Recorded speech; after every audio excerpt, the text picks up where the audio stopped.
Padre nuestro que estás en el cielo, santificado sea tu nombre. Venga a nosotros tu reino. Hágase tu voluntad en la tierra como en el cielo. Danos hoy nuestro pan de cada día. Perdona nuestras ofensas, como también nosotros perdonamos a los que nos ofenden. No nos dejes caer en tentación y líbranos del mal. En el nombre del Padre, y del Hijo, y del Espíritu Santo. Amén. Hermanos, aprender a tomar decisiones. Piense usted esto, es casi el mayor tesoro que usted le puede dejar a sus hijos. Si usted le deja a sus hijos la capacidad de tomar buenas decisiones, les ha dejado un tesoro que les va a servir toda la vida. Porque no hay día de la vida en que no tengamos que tomar alguna decisión. Por otra parte, tomar decisiones también significa cultivar un espíritu de independencia y de libertad. En la época en la que vivimos, podemos decir que quieren hacer de nosotros un rebaño de esclavos felices, o de gente distraída, o de adictos. Todas estas palabras indican las estrategias básicas de manipulación que encontramos en nuestra sociedad.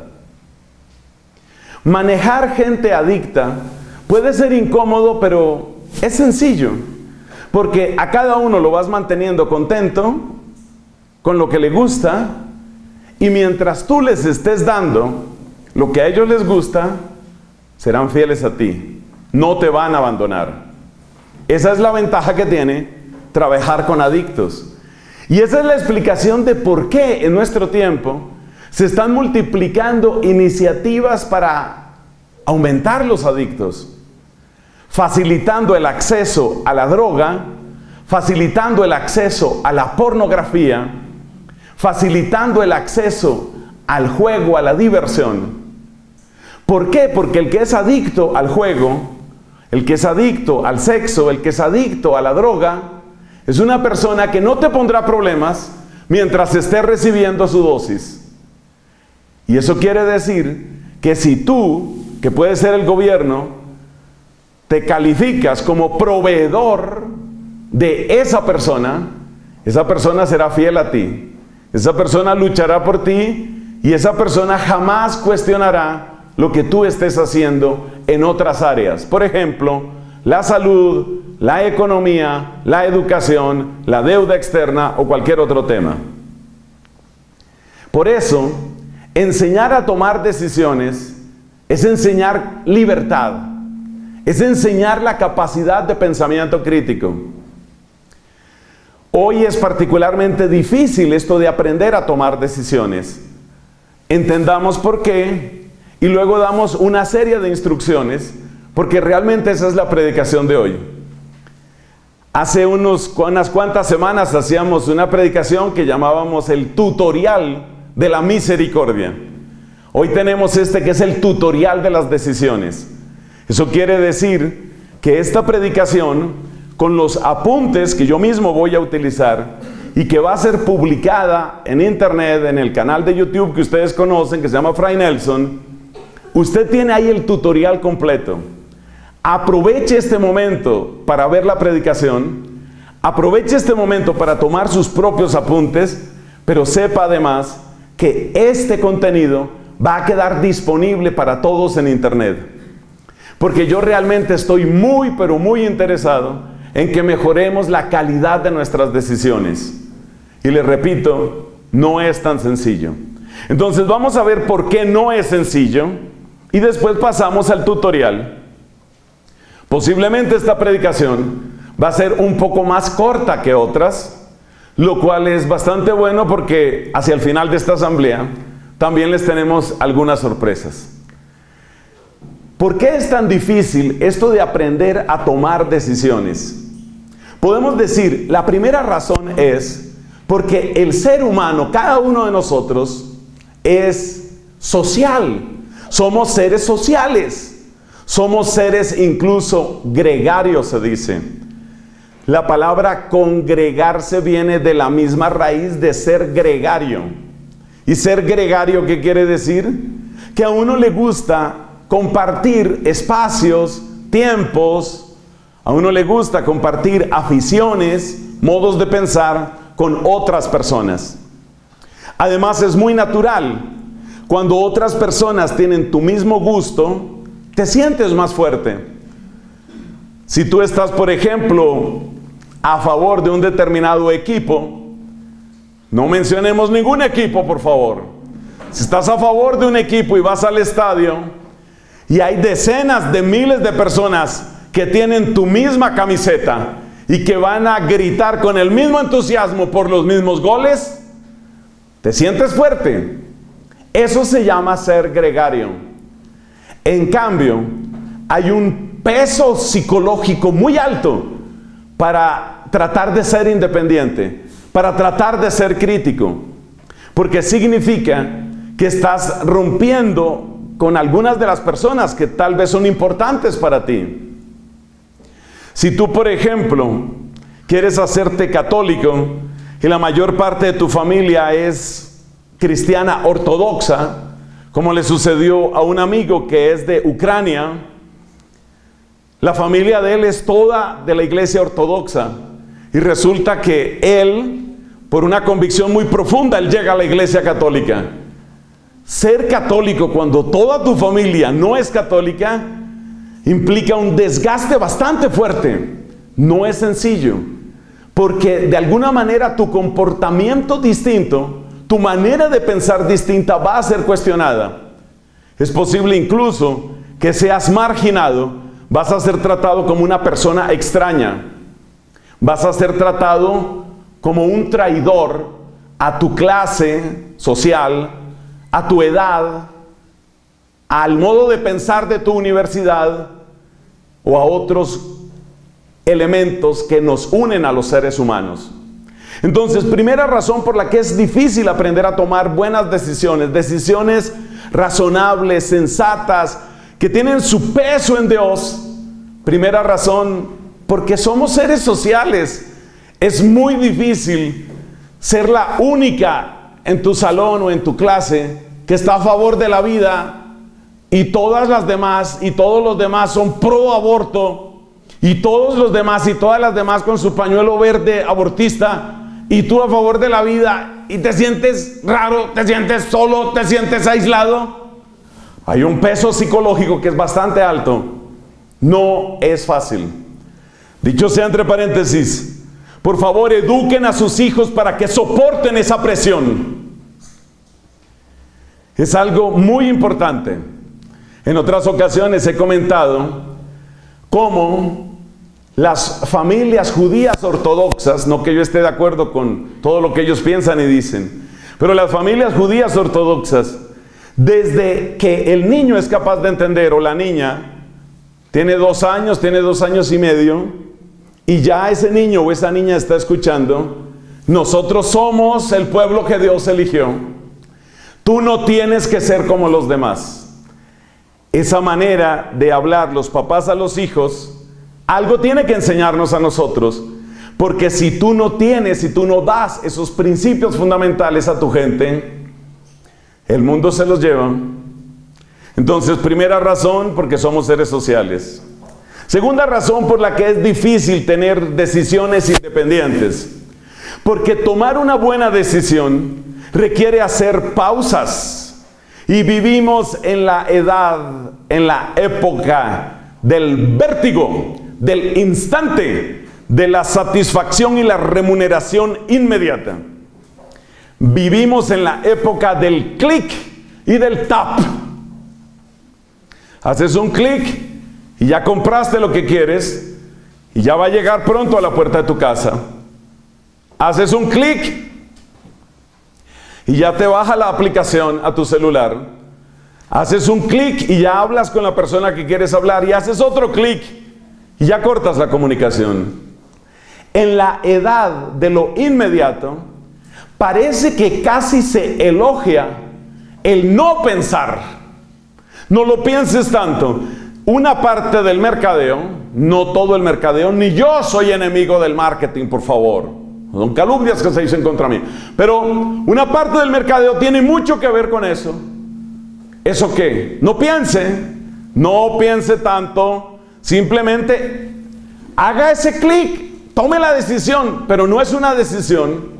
En realidad no es una decisión. En realidad, tú no estás tomando la decisión, la están tomando por ti. Entonces, segunda razón por la que es muy difícil tomar buenas decisiones hoy, porque nos han acostumbrado a la retribución, a la satisfacción inmediata. Y cuando nos acostumbran a lo inmediato no siempre es lo que te va a conducir a la mejor decisión. ¿Qué tal decidir de manera inmediata con quién te vas a casar, o qué carrera vas a seguir, o qué empleo vas a tomar? Eso no es tan sencillo. En la época de lo inmediato, tenemos serias dificultades para tomar buenas decisiones. El tercer motivo, y es el último que vamos a mencionar, es porque, como vamos a ver después en el tutorial, para tomar buenas decisiones es necesario razonar, reflexionar. Razonar y reflexionar implica utilizar tu inteligencia de una manera orgánica, sistemática, metódica. Y una vez más, la época en la que vivimos no nos ayuda para eso. Porque muchas veces estamos en la época de la explosión del sentimiento. Las películas nos presentan las cosas muchas veces así. La gente se encontró, se gustaron, listo, ya, se enamoraron, ya, a la cama, ya. Es decir, lo único que prima es el sentimiento, el gusto, la intensidad de la emoción. Pero razonar, que implica detenerse, capturar exactamente qué está sucediendo, analizar qué se está implicando, poner en una balanza, todo eso requiere un ejercicio intelectual que resulta bastante pesado para algunas personas. Y resulta bastante pesado por una razón muy sencilla: porque no estamos ejercitando nuestra inteligencia lo suficiente. Esto no lo digo yo. Yo mismo soy profesor universitario. He sido profesor de posgrado y de pregrado. Y quienes hayan estado en la docencia entre ustedes me darán la razón. Cada vez la sensación más fuerte es: ¿qué está pasando con la capacidad de la gente para expresarse? La capacidad de poner ideas ordenadas en un papel.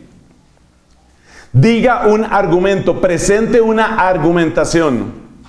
Más bien, la época en la que vivimos es una época en la que no se argumenta, se caricaturiza, se demoniza, se critica, se insulta. Los que hemos estado hace mucho tiempo en la lucha pro vida, conocemos muy bien este escenario, y por eso les voy a pedir que me escuchen con paciencia un par de ejemplos. Escribo un mensaje: toda vida humana es valiosa desde que empieza en el seno materno. Un mensaje, por ejemplo, en Twitter. No soy una persona que tenga demasiados seguidores en Twitter como tienen algunas celebridades, como tienen algunos jefes políticos. La gente que me sigue en Twitter está en algo más de 30,000 personas. No es demasiado, pero sí alcanza a ser una cifra. Pongo mi mensaje: toda vida humana es valiosa desde que empieza en el vientre materno. Ese es el mensaje. Inmediatamente responde una persona: y también son valiosos los niños que ustedes, los curas, han violado. Observa que esa persona no está oyendo, no está argumentando, ni quiere oír ni argumentar. Su disparo, su insulto, su escupitazo tiene un único propósito: silenciar una voz disidente. Entonces vivimos en una época en la que a la gente le cuesta demasiado trabajo argumentar, demasiado trabajo. Las personas se han vuelto buenas para gritar, se han vuelto buenas para insultar. No estoy de acuerdo con la adopción por parte de parejas gay. Homófobo. ¿Usted sabe qué significa eso? O sea, usted me está diciendo que yo odio a un sector de la población porque no estoy de acuerdo con una determinada opción política, una determinada opción de familia. Yo tengo razones por las que digo lo que digo. ¿Usted por qué no oye mis razones? No. Si usted no está de acuerdo con lo que debería estar de acuerdo, inmediatamente es caricaturizado, es insultado, inmediatamente es etiquetado y despreciado. Entonces hay varias razones por las que es muy difícil tomar buenas decisiones en nuestra época. ¿Cuáles son esas 3 razones que hemos dicho? La primera, porque somos seres sociales y aprender a ser distinto es algo muy difícil para muchas personas. Segundo, es difícil tomar buenas decisiones porque vivimos en la época de lo inmediato, la satisfacción y la retribución inmediata, y tomar una buena decisión no funciona así. Y lo tercero, es difícil tomar buenas decisiones porque estamos perdiendo, como sociedad, estamos perdiendo la capacidad de razonar. Si no estás de acuerdo conmigo, te grito, te etiqueto, te calumnio, te insulto, te recuerdo tu pasado. Dominico tenía que ser inquisidor. Atención, señores, revivió Torquemada. Eso no es argumentar, pero eso es lo que sucede. Entonces, tomar buenas decisiones es algo difícil porque estamos en un ambiente que no se presta. Pero si miramos lo que nos puede contar la historia, nunca ha sido bueno, nunca ha sido fácil tomar buenas decisiones, nunca. Precisamente es una de las enseñanzas que nos deja Santa Catalina de Siena. Ella describe el impacto que tiene la opinión del mundo, la describe como un río cenagoso, caudaloso, imponente, ciertamente hediondo, podrido, pero muy fuerte. Y tú sabes que cuando estás en el río, no tienes que hacer nada para que el río te lleve. Y eso es fundamental en esta historia. Lo más cómodo, lo más sencillo siempre es dejarse llevar por la corriente, y la corriente te va llevando. ¿Qué significa dejarse llevar por la corriente? Significa pensar como todos piensan, ir a los lugares que todos van, reírse de las mismas cosas, hacer lo que todos hacen. Eso es dejarse llevar. Sin embargo, yo creo, y vuelvo a la idea del principio, si le quieres dejar un tesoro realmente valioso y permanente a tus hijos, piénsalo bien, porque tal vez el tesoro mayor que le puedes dar, o uno de los grandes tesoros que les puedes dejar, es la capacidad de tomar buenas decisiones, que necesariamente va a implicar una gran capacidad de independencia. Última aclaración, antes de nuestro tutorial. Hablar de independencia no significa hablar de simple rebeldía. Cuando decimos aquí independencia, no significa una persona que a todo dice no. Cuando hablamos de independencia, no hablamos de un anárquico que simplemente lo que quiere es reventar el sistema. Ser independiente no significa que yo contradigo todo. Ser independiente significa que estoy aprendiendo a pensar a fondo. Y eso significa que hay muchas cosas que son tradicionales, y yo las apoyo, Y hay otras cosas que se han vuelto tradicionales y no las apoyo, pero por buenas razones. Y hay cosas que son muy nuevas y me gustan y las apoyo. Y hay cosas que son nuevas y no las acepto. Y tengo buenas razones para no aceptarlas. Hay cosas que tienen mucha fuerza y yo las apoyo, pero tengo mis reparos, tengo mis límites, no me convence del todo. Alguien decía, estaba leyendo en este sistema de información que me han oído comentar en otras ocasiones, se llama Quora, da información de muchas cosas, especialmente en lo que tiene que ver con ciencia y matemáticas, me fascina. Surgen también otras discusiones interesantes. Entonces, alguien preguntaba en Quora sobre las señales de inteligencia. Decía, ¿cómo se reconoce una persona muy inteligente? Y alguien dio una respuesta con una serie de puntos. Y uno de los puntos que me llamó la atención es la capacidad de hacer distinciones. Es decir, sí estoy de acuerdo, pero hasta este punto. Sí estoy de acuerdo, pero no en todos los casos. Sí estoy de acuerdo, pero hay que tener en cuenta también esto. Por ejemplo, hoy hay gente que se está matriculando en una especie de nueva religión que es el ecologismo. A falta de tener un pensamiento trascendental que vaya más allá de lo puramente visible, lo más grande que tal vez podemos pensar es el conjunto del mundo, la naturaleza, el medio ambiente. Yo puedo entender que muchas personas quieren defender con toda la fuerza el medio ambiente. Lo puedo entender. Pero yo quisiera que hubiera más personas capaces de decir, yo defiendo el medio ambiente, pero, ¿y cuál podría ser ese pero? Por ejemplo, importante defender las tortuguitas, importante defender las focas, importante defender las abejas. Es una de las especies más importantes en muchos sentidos. Importante defender las abejas, importante defender los peces, sobre todo los más pequeños. Pero por favor que la lista no pare ahí. Importante defender los bebés, importante defender los ancianos, importante defender los discapacitados, importante defender a aquellos que quedan privados de los bienes de la sociedad porque son muy pobres o insignificantes.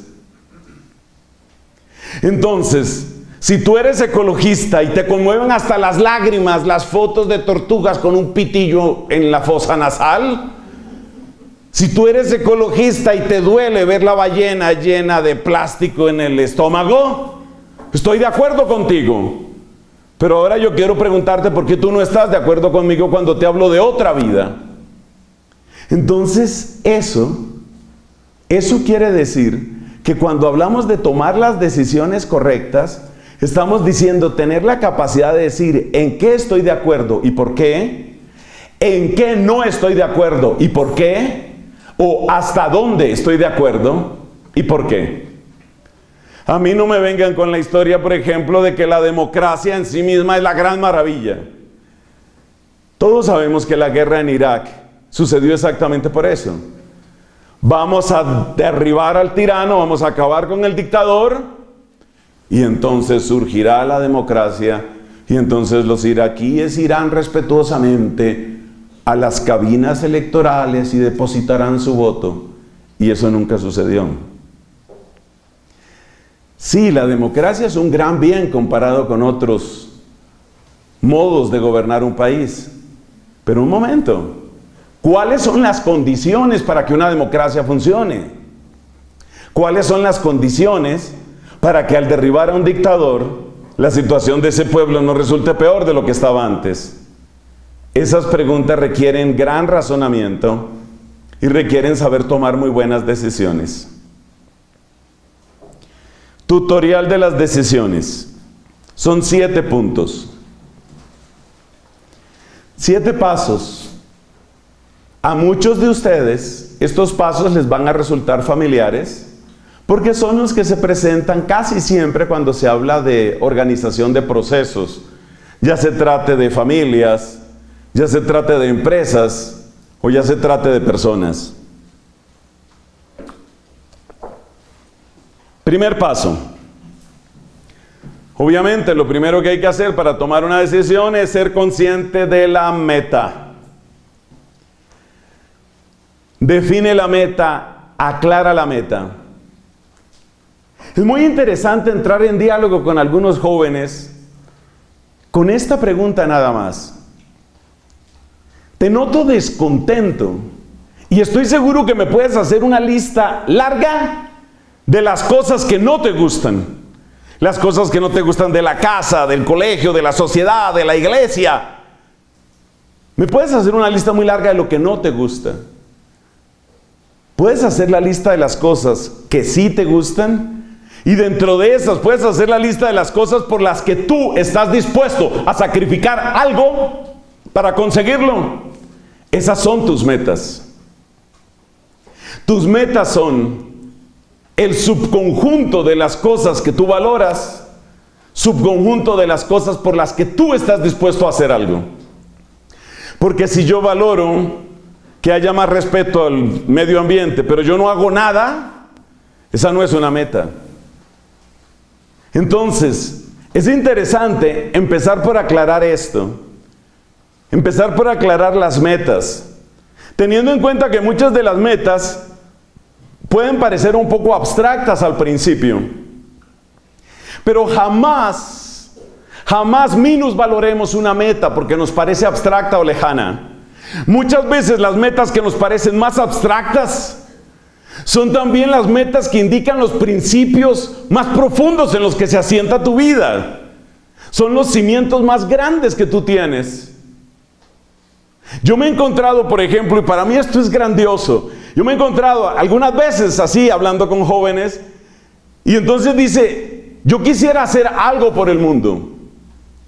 Tal vez un adulto se sonríe y dice, este todavía no sabe lo que quiere. Mira, el que dice quisiera hacer algo por el mundo, ya está diciendo una cosa fantástica. Mejor dicho, un montón de cosas fantásticas. Ese es un buen comienzo. Habrá que aclarar, habrá que afinar, habrá que precisar. Pero no te sientas mal de tener ese comienzo. Me fastidia la injusticia que hay en el mundo. Quiero un mundo que sea más justo. Ese es un comienzo. Ese es un comienzo. Solo que, por favor, no te quedes en el comienzo. Entonces hay que seguir preguntando. ¿Y cuál va a ser tu manera de trabajar para que el mundo sea más justo? Yo quisiera hacer algo por los pobres, yo quisiera hacer algo por los ancianitos, yo quisiera hacer algo por los migrantes. Bien. Afina a través de ese diálogo, pero empieza siempre por ahí. Fíjate lo que estamos diciendo. Concentra tu mente en cuál es el plus, cuál es el bien que vas a conseguir, que quieres conseguir. Ahí está la clave. Criticar es fácil. Encontrarle defectos a tu papá es fácil. Encontrarle defectos a tu familia es fácil. Y a la mía también. Encontrarle defectos e incoherencias a la iglesia, a la sociedad, a los gobiernos, a los partidos, a la universidad, al sistema académico. Es fácil. Y después es muy fácil, muy cómodo decir, la vida es un asco. Es muy fácil. ¿Y qué haces con la vida es un asco? ¿Vas y te suicidas y se acabó? Hay algo mucho más interesante que tú puedes hacer. ¿Qué pasa si empiezas a preguntarte cuál es el bien que te atrae? Y dentro de ese bien que te atrae, ¿cuál es el bien al que tú estás dispuesto a gastarle algo? Ahí empiezas a encontrar tus metas. Las preguntas son estas: ¿qué deseo y por qué? Lo maravilloso de estas preguntas, que muchas veces suceden en el contexto de un retiro espiritual, lo maravilloso de estas preguntas, ¿sabes qué es? Que cuando te haces estas preguntas, empiezas a salir de la famosa rueda de la que hemos hablado tantas veces. Porque el mundo quiere meternos en una rueda que se llama producir, consumir y entretenerse. Y resulta que tú tienes 15 años. La primera vez que a mí se me ocurrió algo grande, que fuera más o menos realizable con mi vida, fue a los 15 años. Y cuando tú empiezas a sentir que puedes salirte de la rueda del producir, consumir y entretenerse, cuando tú encuentras algo bueno, te repito, criticar es fácil. Como no hay familias perfectas, criticar a tu mamá es fácil, a tu abuelo, a tu tío, a tu párroco es fácil. ¿Y qué haces con eso? ¿Qué sigue después de eso? Amargura. ¿Y qué más? Eso es estéril. Entonces, aquí está el punto. ¿Cuál es el bien que tú vas a construir? En cuanto se formula la pregunta por el bien, tienes que salirte de la rueda de producir, consumir y entretenerse. ¿Cuál es el bien que estoy deseando y por qué? ¿Cómo entra eso que yo deseo dentro del gran esquema de mi vida? Estas son preguntas profundas. Esto requiere ejercicio de la inteligencia, pero esto te libera. Esto se llama tomar las riendas de tu vida. Y eso es lo que queremos. Que no tengan otros que seguir manejando tu vida. Otra pregunta clave. Cuando yo pienso en eso que quiero ser, en eso que quiero aportar, en esa diferencia que quiero marcar, ¿hay paz dentro de mí? Esa pregunta por la paz la vamos a encontrar en otras etapas. Pregúntate siempre esto, porque la paz es un gran indicador. Por algo dice el Salmo, busca la paz y corre tras ella. Porque la paz es una gran indicación. Y la razón es, aquello que simplemente es emoción, en el fondo no produce paz. Entonces, por ejemplo, tú dices, mi objetivo en la vida es tener una cátedra en Australia. O mi objetivo en la vida es un concierto en Londres. O mi objetivo en la vida es graduarme de Lovaina. Sitúate ahí. Logrado eso, ¿qué pasa contigo? ¿Qué pasa con tu vida? Esas preguntas son las que hay que hacer. Entonces, la primera fase es, aclara metas. Y las metas se aclaran hablando. Esto es muy productivo en un diálogo familiar, muy productivo. Cuando tengan esos diálogos con sus papás, con sus hermanos, con sus hijos, muy fácilmente, yo sé que los diálogos familiares muy fácilmente se van a las acusaciones mutuas, a lo que está fallando, a que usted me hizo, a que usted no hace, a que usted es culpable. Por favor, rompan ese esquema, rómpanlo.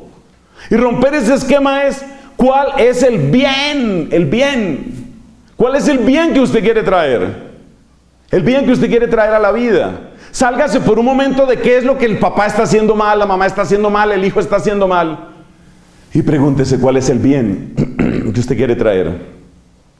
Segunda fase, segundo momento, son 7 momentos. Hay que revisarse. Esto está inspirado, por supuesto, en Santa Catalina, conocimiento de sí mismo. Hay que revisarse. Y te tengo las 5 preguntas estrellas para revisar qué tan libre eres en el momento en el que tú empiezas tu camino. 5 preguntas estrellas tomadas de muchos pasajes de la vida de esta santa y de otros santos. Primero, miedos. ¿Cuáles son los miedos que tienes? Examina tus miedos. Hay muchas cosas de las que uno no es consciente. Mira el tema de los miedos. Hay muchas personas que han escogido una carrera aburrida por miedo a la pobreza. Necesito algo que me dé dinero porque yo pobre no voy a ser. Lo que sea menos pobre. Miedo a la pobreza. ¿Usted por qué está con ese novio maltratador, abusador, humillante? ¿Por qué está? Porque no quiero quedarme sola. ¿Eso qué es? Miedo. Y como ya el asunto ha tomado mucho impulso, pues me tocará casarme. Y como el asunto ha tomado mucho impulso, 3 hijos. Y al final tenemos vidas frustradas. Y sobre todo tenemos personas que sienten que en realidad no decidieron bien. ¿Qué les marcó? Miedo. Examina tus miedos, sobre todo ese tipo de miedos. El miedo a la soledad, el miedo al fracaso, el miedo a la pobreza. El miedo al fracaso es muy grande, porque además muchas veces no hemos contado con el apoyo que queríamos o necesitábamos en etapas claves de nuestra vida. Y por eso sentimos que vamos a fracasar. Así que la lista de miedos es importante. Segunda pregunta. ¿Estás huyendo? ¿Estás huyendo de la disciplina de tu casa? ¿Estás huyendo del ambiente irrespirable? ¿Estás huyendo del aburrimiento? ¿Estás huyendo de tu país? Normalmente las decisiones que se toman en clave de huida son malas decisiones. Alguien decía, el que se sale de la olla porque está caliente, cae en el fogón que está peor. Cuidado con la simple huida. Huir, sobre todo huir a la carrera, suele ser una pésima idea. ¿Estás huyendo? Examínalo. Otra pregunta. ¿Cómo está el tema de las dependencias? Por supuesto que no estamos diciendo aquí que tenemos que ser seres aislados, a los que no les importa nada a nadie. Pero hay que ver el tema de la dependencia, ¿cómo está? Eso hay que examinarlo muy bien. Por ejemplo, el tema de la dependencia se puede manifestar en cosas como estas. No puedo vivir lejos de la familia. Son cosas difíciles de evaluar, cada caso es un caso. Pero esa es una pregunta que hay que hacerse. Porque esa persona que siente, no puedo vivir, por ejemplo, lejos de mi mamá, automáticamente le está dando a esa mamá un poder continuo sobre su vida. Por eso te digo, cada decisión tiene consecuencias. Entonces, no, yo no quiero vivir lejos de mi mamá. ¿Eso qué significa? Que le estoy dando potestad a mi mamá que se meta en mi matrimonio, en mi familia, para siempre. Porque no puedo vivir sin ella. Seguramente hay que encontrar un punto adecuado. Hay que encontrar un balance. Yo no estoy diciendo aquí desentiéndase de sus papás. Pero tenga cuidado, porque si usted se declara totalmente dependiente, usted le está dando poder a aquellos de los que usted depende. Por eso una de las decisiones más difíciles, más trascendentales de la vida es el matrimonio. Porque claramente el matrimonio implica dependencia. Si no, no sería matrimonio. Y dependencia quiere decir que usted le está dando poder a esa persona sobre usted. Tenga cuidado con eso. Entonces, ¿cómo estamos en el tema de las dependencias? Cuarta pregunta, que he visto a lo largo de los años que es de las más difíciles de aclarar y resolver. ¿Estoy tratando de demostrarle algo a alguien? ¡Ay, Dios! ¿Cuánto peso tiene esto? A veces queremos demostrar cosas por agradar. Y a veces queremos demostrar cosas por vencer. Mi papá no creía que yo podía con esto, pero se lo voy a demostrar. Pero a usted le gusta su carrera, ¿qué me va a gustar? Pero yo a ese tipo le voy a demostrar que yo sí puedo. Fíjate que cuando tú estás demostrándole a una persona algo, no eres libre. Estás obrando por reacción. Entonces examina eso. ¿Le estoy tratando de probar algo a alguien? ¿Estoy tratando de probar que sí puedo vivir independiente? ¿Estoy tratando de probar que sí puedo estar en otro país o en otro idioma? ¿Estoy tratando de probar que sí puedo sacar adelante mi empresa como sea? Y la última pregunta. Dependo de costumbres. ¿Qué costumbres arraigadas influyen en esta decisión? ¿Qué costumbres arraigadas dependen en esta decisión? Yo conocí, por ejemplo, el caso de una familia. Ustedes saben que hay familias en las que cada uno anda por su cuenta. Pero también hay otras familias que yo las llamo las familias de todos juntos ya. Entonces, en las familias de todos juntos ya, si alguien abre una empresa, se da por descontado que tiene que emplear a la sobrina, ponerla de recepcionista. El sobrino tiene que ser el contador. El hermano tiene que ser el gerente de ventas. La mamá tiene que estar en la mesa directiva. Todo el mundo da por descontado eso. Esa es una costumbre en esa familia. Pero ¿qué tanta libertad te deja esa costumbre? Y de hecho, ¿qué tan sana es esa costumbre? Hace unos meses estuve hablando con una persona que me decía, mi gran angustia es que mi empresa se está yendo a pique. Yo, por supuesto, pues no sé mucho de salvar empresas, pero nos ponemos a hablar y en el curso de la conversación me dice, ¿y sabe qué es lo peor, padre? Que yo sé cómo sacar la empresa. Y le digo, ¿y entonces qué pasa?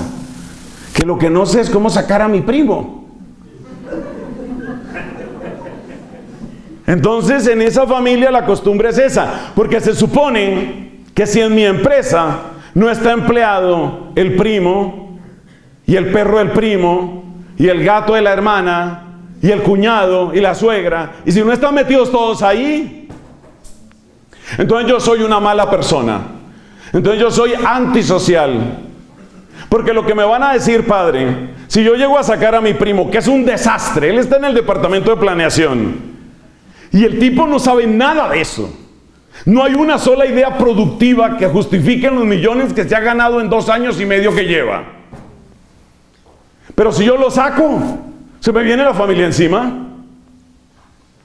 Porque toda la familia va a decir, ¿cómo es posible que haya hecho eso con ese pobre muchacho?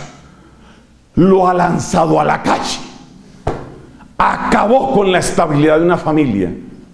Falta ver a quién va a meter allá.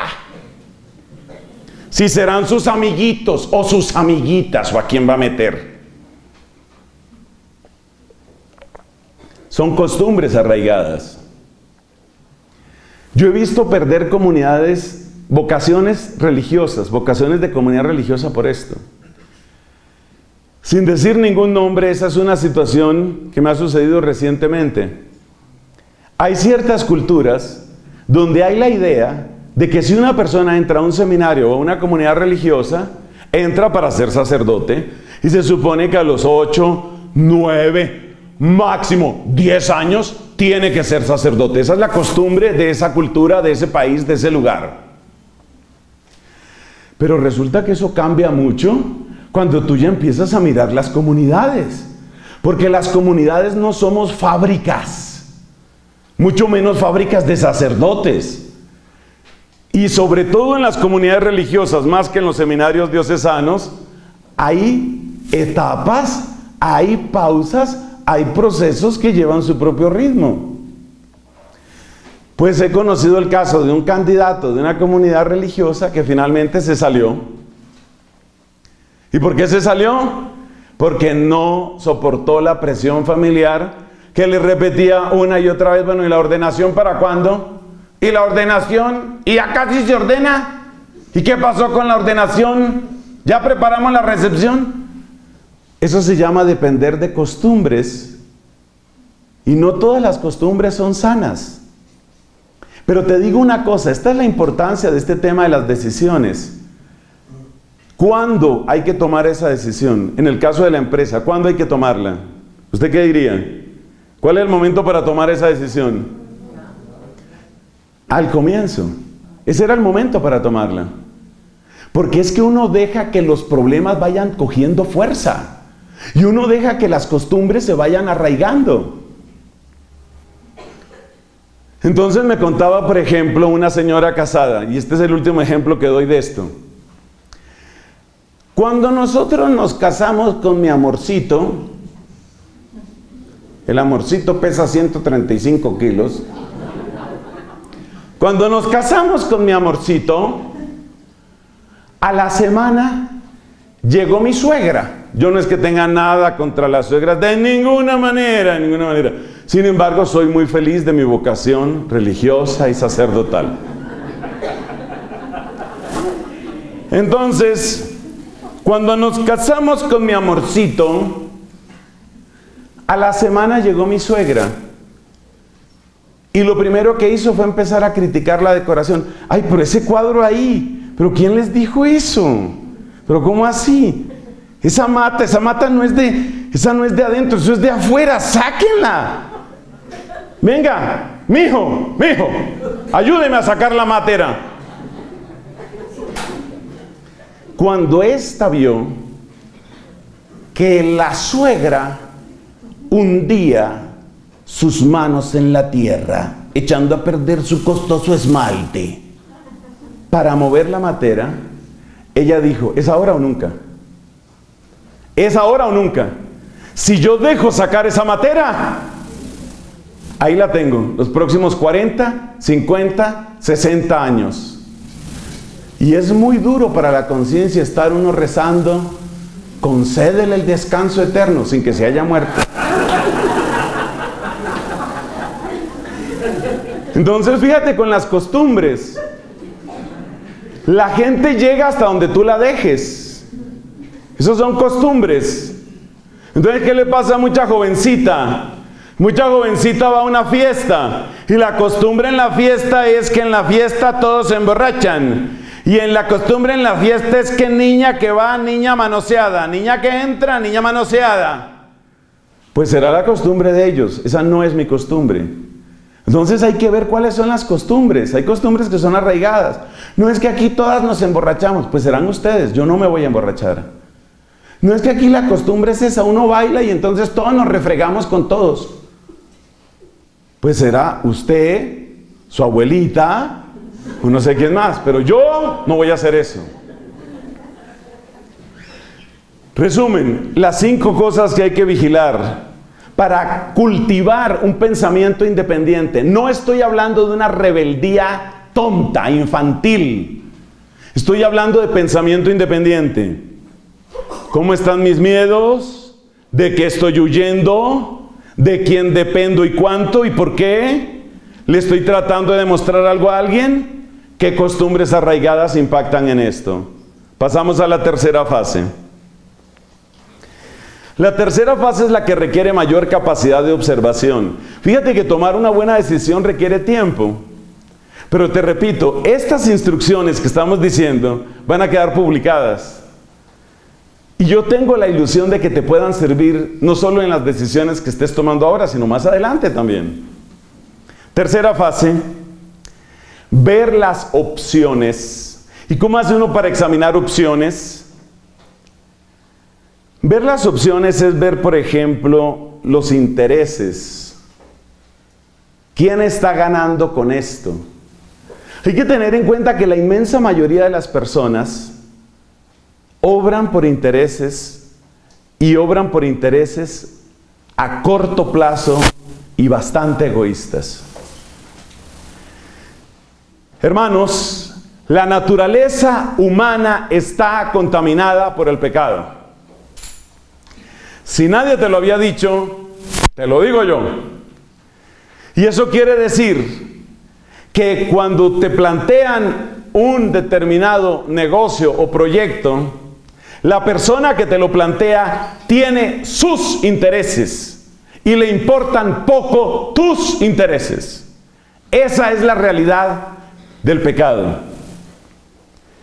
Obviamente, si estuviéramos en el paraíso original, si toda la gente si todos fueran como angelitos escapados de la corte celestial, uno no tendría que pensar esto. Pero en esta tierra hay que pensarlo. La persona que te propone un negocio, negocio de plata, negocio de trabajo, negocio afectivo, esa persona tiene intereses. Haz conciencia de los intereses que tiene esa persona.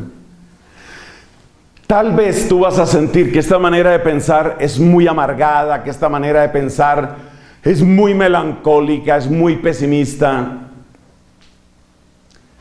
Tiene un nombre: realista.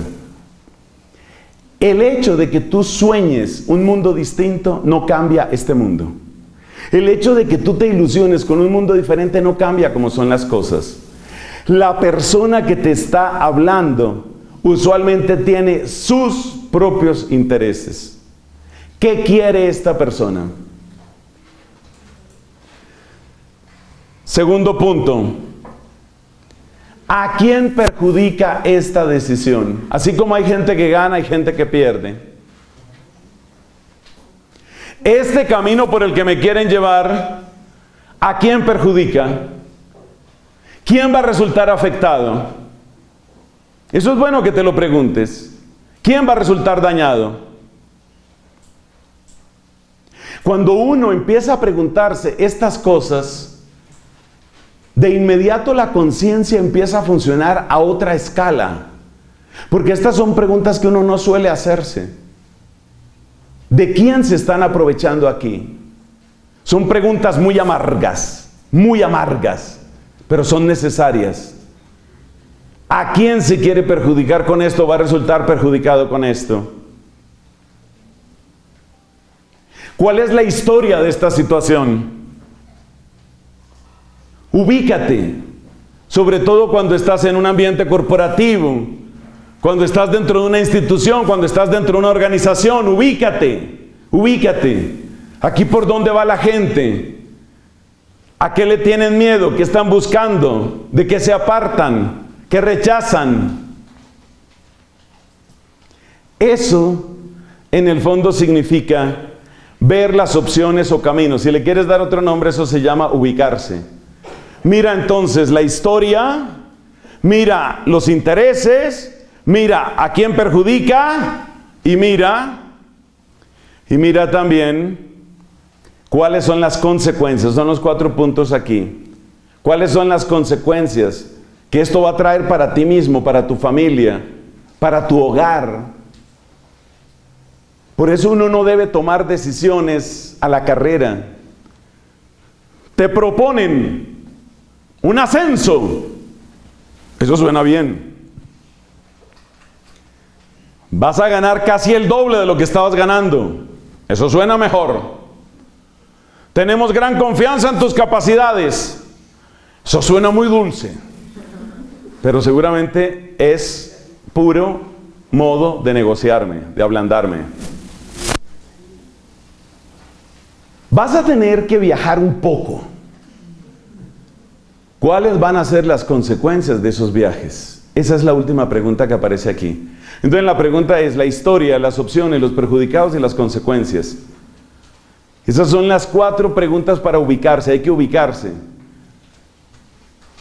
Entonces tú llegas a tu casa y comentas con tu esposo, con tu esposa: hoy hay una avanzada muy fuerte en el plano laboral hacia la mujer, sin que importe si es soltera o casada, sin que importe si es mamá o no es mamá.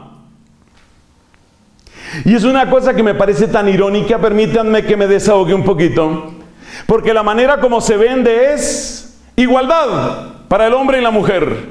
Ay, eso suena delicioso, eso suena bonito. Por fin llegó la hora de las mujeres. ¿Y qué significa esa igualdad? significa más cargos directivos para las mujeres. Probablemente eso sigue sonando bonito para muchos oídos. Ya a mí se me despiertan alarmas. Y eso significa que entonces tendrás que hacer esto y tendrás que hacer esto y esto y esto otro. ¿Y a qué horas voy a ser la mamá que yo quiero ser? No la mamá que me imponen ser, sino la mamá que yo como mujer quiero ser. Porque es que claro, la historia que nos venden las feministas es que ninguna mujer quiere ser mamá y que le toca ser mamá en contra de su voluntad porque ella lo único que quería era ascender profesional y laboral y económicamente. Esa es la historia que nos venden. Pero resulta que mucha mamá sí quiere ser mamá. Y resulta que mucha mamá sí quiere disfrutar los hijos. Y resulta que mucha mamá siente una tremenda alegría de ver lo que puede influir, impactar para bien en el corazón de sus hijos y sus hijas. Resulta que hay mucha mamá que sí quiere eso. Entonces por eso hay que ver las consecuencias. ¿Cuáles son las consecuencias? ¿Esto qué va a implicar? No solamente esto va a implicar en términos de familia, que es lo principal en un auditorio como el que nos encontramos, sino también en otros campos. ¿Esto cómo va a influir en tu salud? La gente está despedazando su salud en el altar del trabajo. La gente está entregando su salud. Están llenos de enfermedades y de problemas. Y muchos de esos problemas tienen origen en tensiones permanentes, en mal ambiente laboral. Entonces, por eso digo que me parece una gran ironía que se le ofrezca a la mujer como la gran promoción. Seguramente cada mujer tendrá que resolver esto. Yo lo que quiero no es que decida de una manera o de otra. Lo que quiero es que tome su decisión con los ojos abiertos. Y que tome en cuenta esto. ¿Esto qué impacto va a tener para mi salud? ¿Esto qué impacto va a tener para mi descanso? ¿Esto qué impacto va a tener para nuestro tiempo como pareja, como familia? Son decisiones difíciles.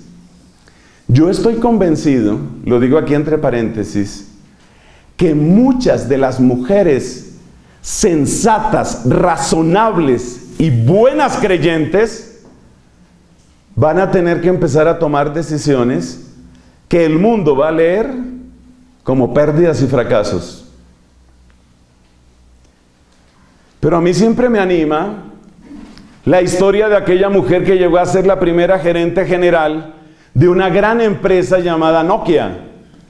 Ahora no es lo que era hace unos años, pero para los que somos un poco mayorcitos recordamos a Nokia como el gran gigante de los teléfonos celulares. El primer gran gigante de los celulares fue Nokia, empresa finlandesa. Y cuando llegó la primera mujer a la gerencia general, no duró mucho. Y no duró mucho porque ella hizo estas cuentas. O sea, dinero colombiano me puede estar ganando 90 o 100 o 300 millones de pesos mensuales, lo cual ayuda un poco.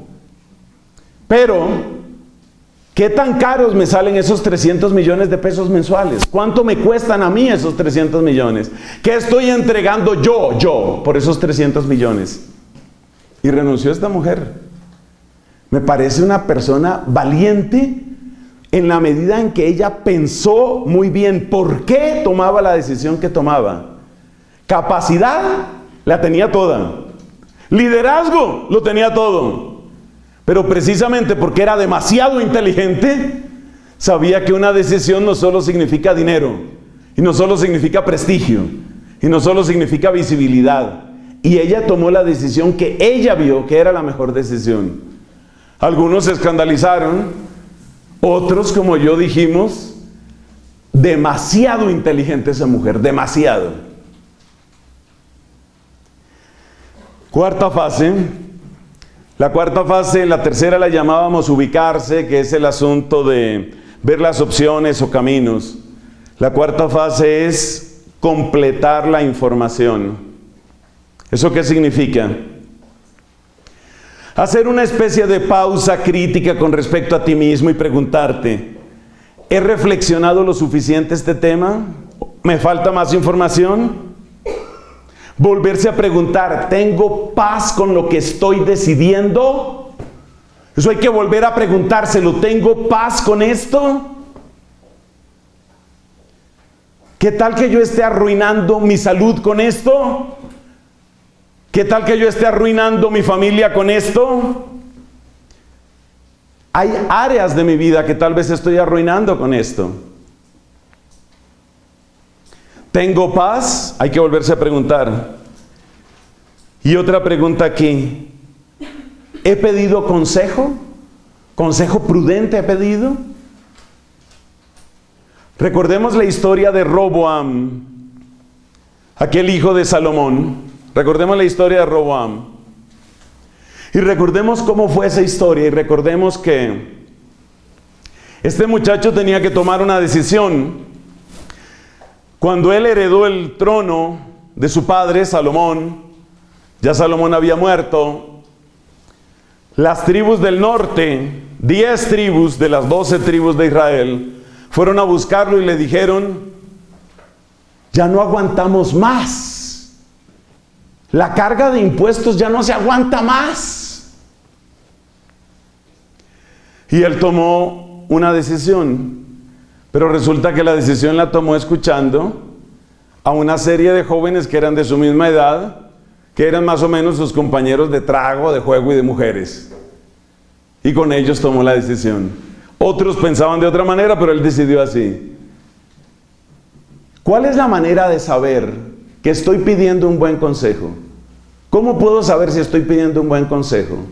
O dicho de otra manera, ¿en dónde encuentra uno buenos consejeros?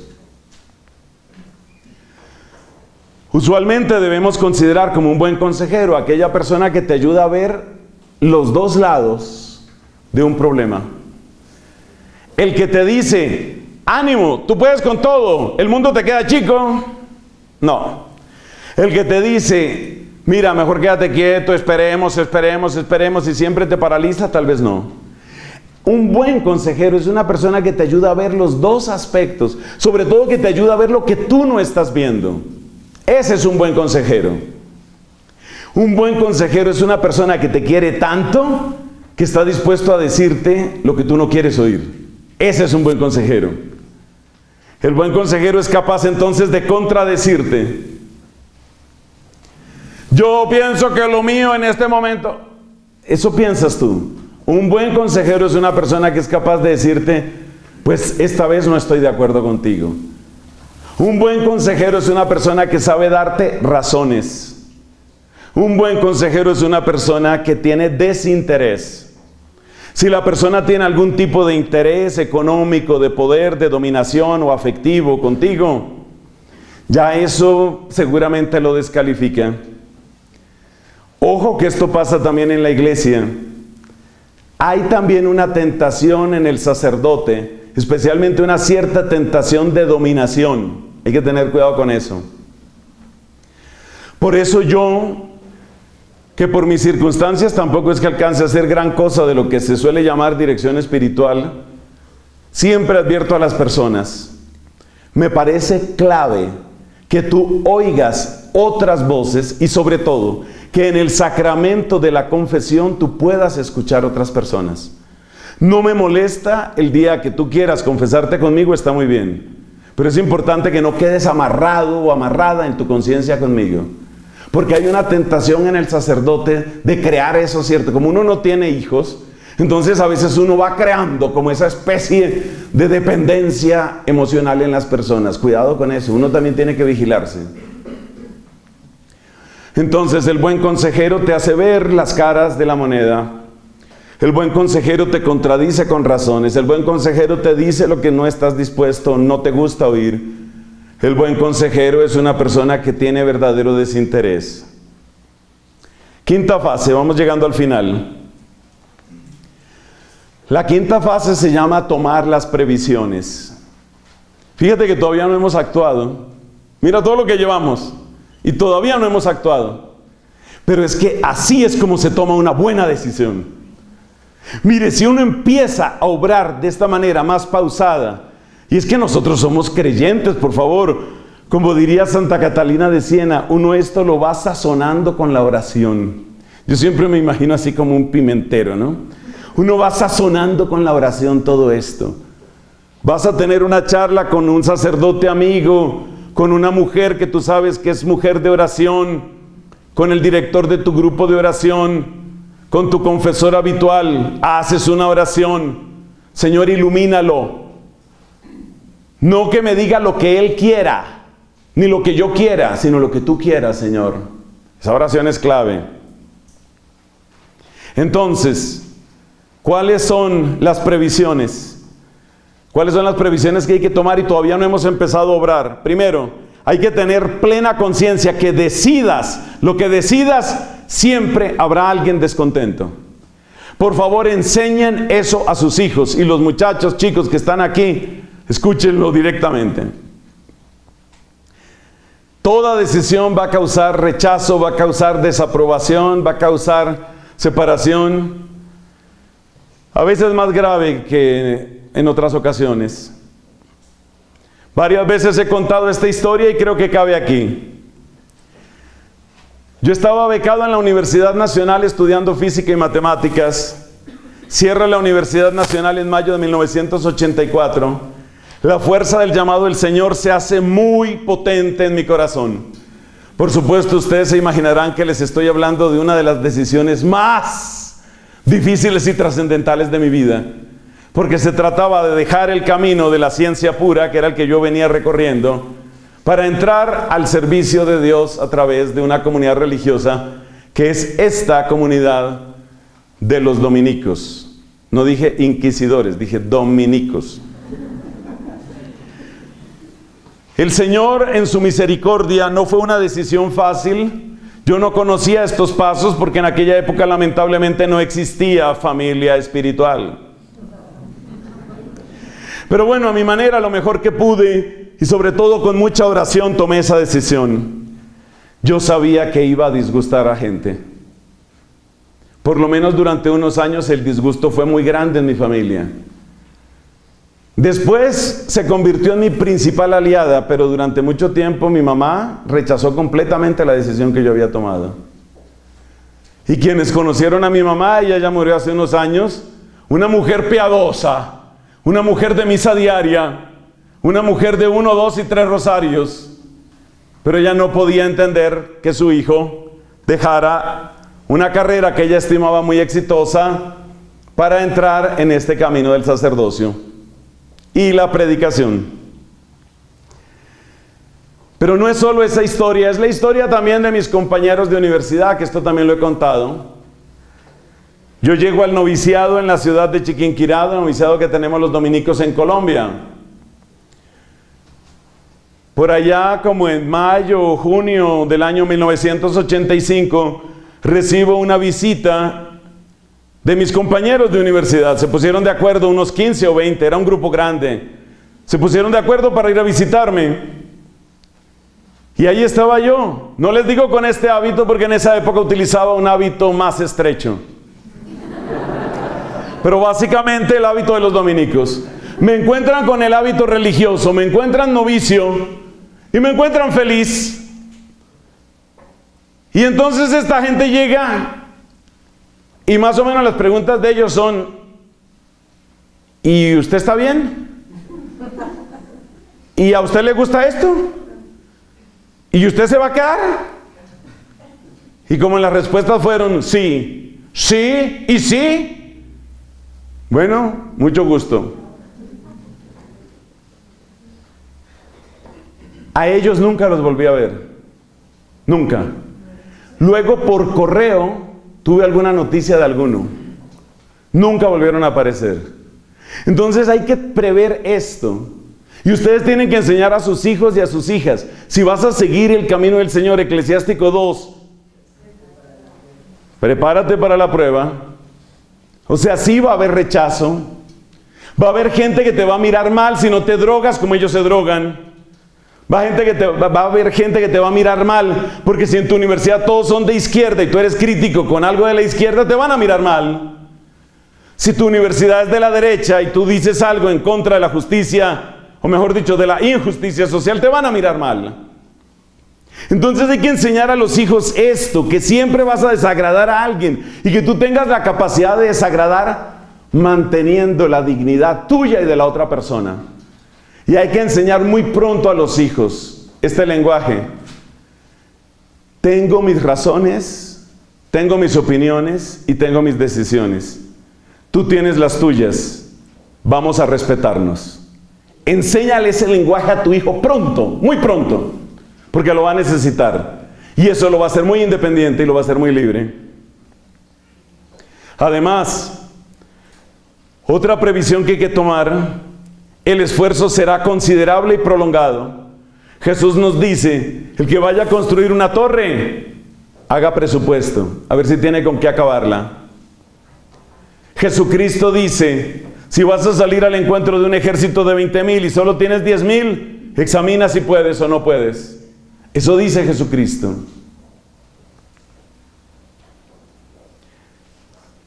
Otra previsión.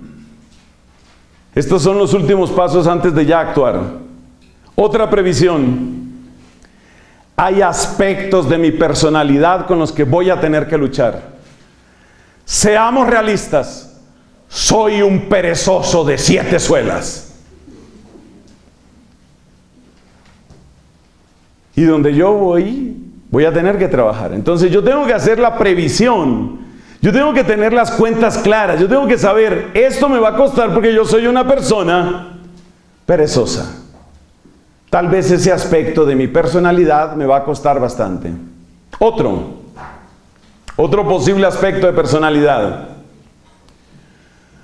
Soy una persona de criterio muy independiente. No me gusta que me estén metiendo en grupitos. No me gusta el trabajo en grupo. No me gustan los equipos.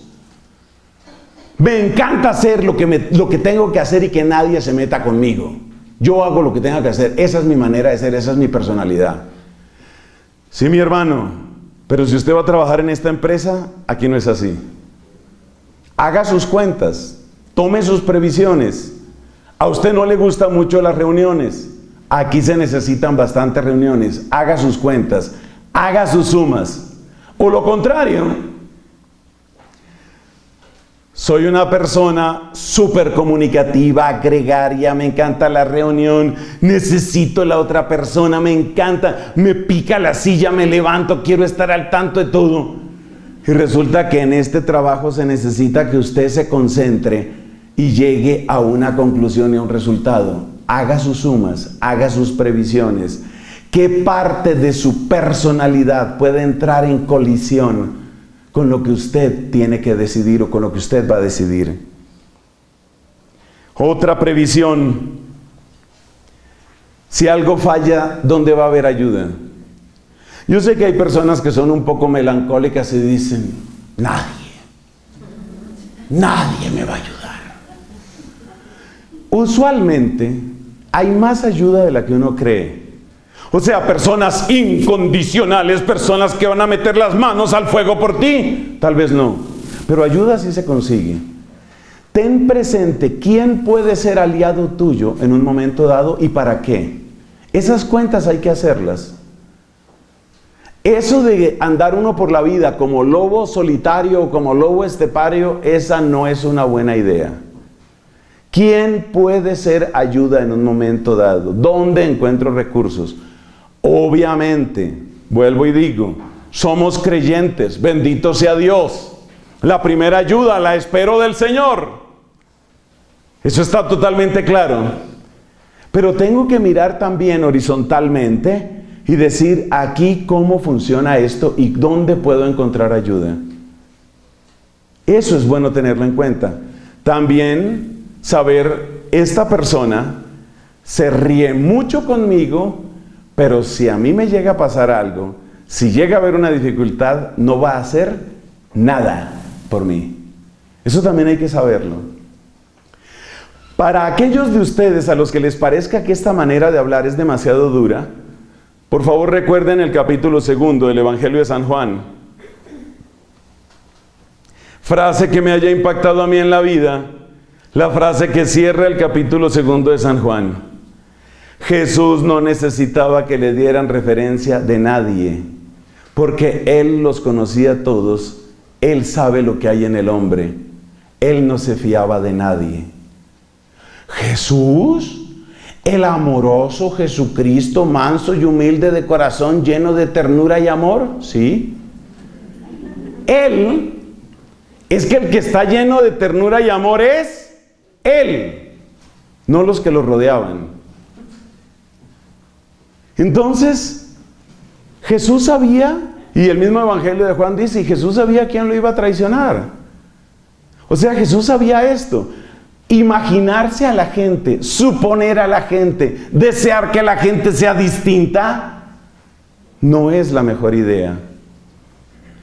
Usted trate de tener una cierta claridad, hombre, para ciertas cosas estas personas pueden apoyar. Para estas otras cosas no me van a ayudar. Ese realismo es una previsión necesaria.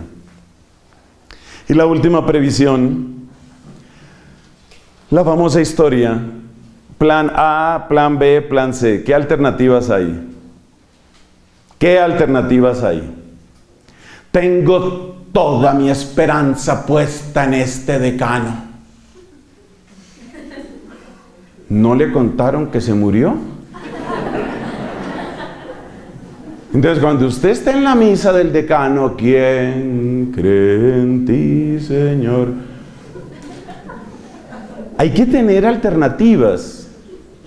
Yo sé que esto suena demasiado racional, pero es bíblico. Lea usted los proverbios y esta es la manera como se describe la naturaleza humana. De hecho, esto que le estoy contando no es amargura. Es un antídoto contra la amargura. Porque la amargura, ¿de dónde surge? De que yo creía. Ese hombre al que yo le entregué todo sin esperar nada a cambio. ¿Y qué le dio? Nada. Entonces, dése cuenta. Este realismo es el que previene la amargura. De hecho, este realismo, esta manera que podemos llamar decepcionada de pensar de la especie humana, esta manera de pensar de la especie humana, es la que prepara el corazón para la alegría. Yo sé que esto suena muy raro, pero es que es así. Hace poco estábamos celebrando a uno de los santos más alegres, San Felipe Neri. En Colombia es el 26 de mayo. Mire usted, otro santo muy alegre, San Francisco de Asís. ¿Dónde encuentra usted que Felipe Neri diga que hay que creer en el ser humano? La gente es extraordinaria, la gente no te dejará caer. Felipe Neri no habla así. Felipe Neri lo que habla es de la raza inmunda de Adán que necesita ser rescatada. Y precisamente porque somos la raza inmunda de Adán. Pero hay un Dios que nos ha amado hasta el extremo. Por eso estamos felices. O sea, nuestra alegría, ¿de dónde surge? Nuestra alegría no surge de que imaginamos a las personas. Sabemos que la gente es capaz de muchas cosas. Pero sabemos también qué terreno estamos pisando. Y sabemos también en quién hemos puesto nuestra esperanza. Después de que uno ha tomado todas estas fases, 1, 2, 3, 4, 5, entonces usted empieza a obrar, usted empieza a actuar, usted empieza a poner en práctica sus decisiones, usted empieza a seguir los pasos y los caminos que ve que son los mejores, y luego hay que evaluar resultados. ¿Cómo se hacen las evaluaciones? Pues hay que mirar cómo están las dinámicas de tiempo, recursos y resultados. Esto te lo dicen en cualquier clase de manejo empresarial. Siempre hay que mirar cómo funcionan tiempos, recursos y resultados. Objetivos conseguidos. Eso hay que mirarlo. Hay que mirar qué ajustes son necesarios. Le estoy dando demasiada importancia a la vida social, tengo que darle más importancia al estudio, hay que hacer un ajuste, por ejemplo. A mí me llama la atención el tema de la música, ¿no? Porque cuando uno ve a un gran artista, parte de los grandes artistas es que parece que no les costara trabajo hacer lo que hacen. Uno mira uno de esos guitarristas así de concierto mundial, uno mira uno de esos bateristas que son como del otro mundo, uno mira flautistas o violinistas y todo lo hacen como con una facilidad. Pero es que para llegar a la facilidad hay que pasar por la dificultad.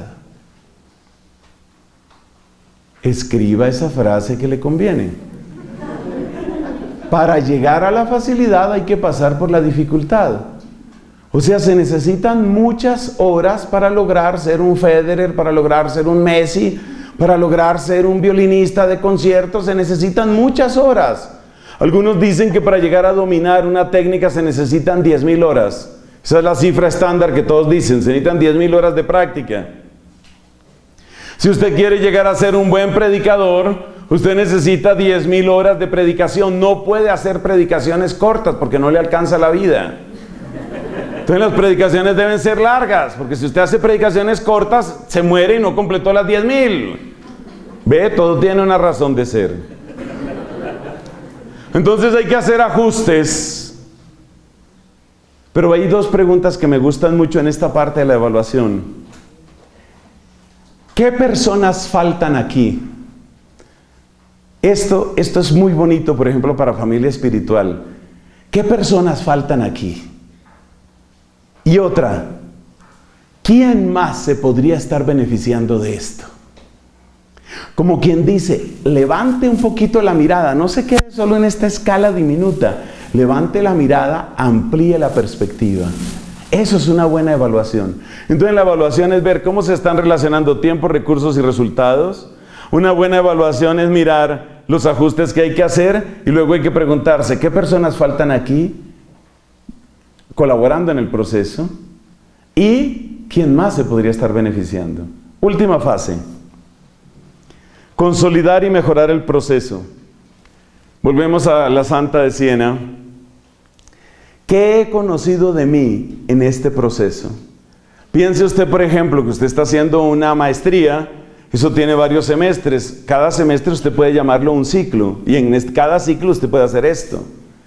O piense que usted tiene una empresa, tal vez su ciclo puede ser el trimestre si su empresa es muy grande. O tal vez el ciclo para usted es el año y usted mira los resultados del año. Eso se llama mirar los ciclos, ahí es lo que estamos diciendo aquí. Entonces usted mira el ciclo y usted se pregunta, ¿qué he conocido de mí en este ciclo? Esa es una pregunta muy buena. Si tú no estás mejorando, algo está fallando gravemente. Me gusta mucho en una carta que escribió Juan Pablo II que se llama Laborem Exercens, que habla sobre el trabajo humano. Me gusta mucho una afirmación hermosa de San Juan Pablo II. Dice, lo más grande del trabajo no es lo que tú cambias, sino en quién te vuelves. Lo más grande del trabajo es el cambio que sucede en ti. Y de hecho, si un trabajo no te está cambiando a ti, no está logrando su objetivo. La idea es que el trabajo te cambie a ti, que te mejore a ti. ¿Qué estoy aprendiendo? ¿Qué está cambiando en mí en este trabajo? ¿Qué he aprendido de las personas que tengo cerca? Es muy mala indicación que tú termines un ciclo y no hayas aprendido nada. Y además acuérdate que de quienes más hay que aprender es de los que te caen mal, de los que te hacen la vida imposible, de los que parecen ineficientes, de los que, como se dice en lenguaje colombiano, te la tienen montada. ¿Qué debo aprender de esa persona? El día que tú empiezas a aprender de tu enemigo, empiezas a vencerlo. Eso dice una obra antiquísima que es muy popular en el medio empresarial. Esa obra se llama El libro de la guerra, una cosa así parecida. Eso lo venden y lo venden y lo leen. No es ni muy grueso. Yo lo he leído no porque tenga muchos enemigos, sino porque, hombre, uno tiene que prepararse un poco. El hecho es que ese libro dice que tú empiezas a vencer a tu enemigo el día que aprendes de él. Y si tú frente a tu enemigo tomas únicamente la actitud de la coraza, del caparazón, de la sombrilla para soportar el rato malo, estás perdiendo una preciosa oportunidad. Una preciosa oportunidad. No me lo vas a creer, pero Dios te pone mucha gente cerca para que aprendas de ellos. Pero si son mañosos, si son personas tramposas, si son personas hipócritas, mentirosas, que usan a todo el mundo. ¿Usted se acuerda de una parábola donde Jesús nos puso a aprender de un administrador tramposo? Hay una parábola donde Jesús nos puso a aprender de un administrador tramposo. Entonces la manera de vencer a tus enemigos es aprender de ellos. Y si no has empezado a aprender de tus enemigos, estás perdiendo tiempo. Ah, no, yo no tengo enemigos. Por favor, despierta, despierta. Todos tenemos enemigos porque todos tenemos personas que nos están llevando las cuentas. Siempre hay alguien que está observando si tú respondes, si no respondes, si llegaste, si no llegaste, qué cara hiciste. Siempre hay alguien que lo está mirando a uno, porque siempre hay personas que parece que no tienen vida y buscan por eso vida afuera. Es parte de la naturaleza humana. Y uno no tiene que amargarse por eso, uno tiene que saber que eso es así. Pero después de saberlo, uno tiene que tener la actitud de saber construir a partir de eso. Porque ¿sabes una cosa? Nos dice San Pablo, ¿qué tienes que no hayas recibido? Si hay algo en lo que tú eres mejor, llámalo regalo, porque es así, es un regalo. Y si Dios se compadeció de ti, se puede compadecer de mí y de otros. Entonces, fíjate las preguntas para mejorar el proceso. ¿Qué he conocido de mí? ¿Qué cambió en mí en este ciclo? ¿Qué he aprendido y de quiénes he aprendido en este ciclo? ¿Qué mejoras puedo implementar? ¿Es adecuada la dimensión grande o pequeña de lo que estoy haciendo? Esas son preguntas para mejorar el proceso. Mis hermanos, este es un esquema muy sencillo que tiene numerosas preguntas. Por supuesto, nadie tiene una lista completamente exhaustiva, pero creo que esta lista es interesante. A mí me gusta mucho y es una lista que te ayuda a tomar mejores decisiones. El hecho mismo de que tú te detengas un poco, pienses un poco más, ores un poco más, te cuestiones un poco más, pidas un poco más de luz, estoy seguro de que va a mejorar la calidad de tu vida. Y termino donde empezamos. Hermanos queridos, no se nos olvide, el mejor tesoro que muchas veces podemos dejar a las nuevas generaciones es aprender a tomar buenas decisiones. No decidir, pretender ser neutral, posiblemente es la peor decisión. Esa frase también ha rodado bastante. Si no la conocías, escríbela por ahí. No decidir puede ser la peor decisión. Gloria al Padre, al Hijo y al Espíritu Santo.